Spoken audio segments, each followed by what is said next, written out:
Commission members కి collector గారికి నమస్కారం.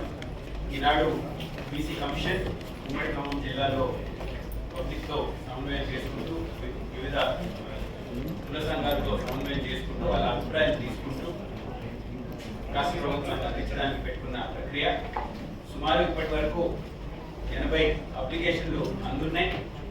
జిల్లాలో మొత్తం ఖమ్మం వరకు జనాభా అంచనా 26 లక్షలు ఉంటే ఈ జిల్లాలో ఉన్న సర్వే కూడా 60% పూర్తయింది. ముందస్తు లెక్కల ప్రకారం సుమారు 35 నుంచి 40% మధ్యలో బీసీ జనాభా ఈ జిల్లాలో ఉన్నట్టు కూడా కమిషన్ సభ్యులందరికీ తెలపడం జరిగింది, చైర్పర్సన్ గారికి తెలపడం జరిగింది. ఈ విచారణ అనేది, ఈ సమన్వయం చర్చ అనేది సాయంత్రం వరకు జరుగుతుంది కాబట్టి ఈ ప్రెస్ మీట్ ద్వారా కమిషన్ వాళ్ళ సందేశాన్ని అందించమని ఇప్పుడు మనం విజ్ఞప్తి చేస్తూ గౌరవనీయులైన సభ్యులు చైర్పర్సన్ గారు మాట్లాడే ముందు భద్రాద్రి కొత్తగూడెం కలెక్టర్ గారిని మాట్లాడమని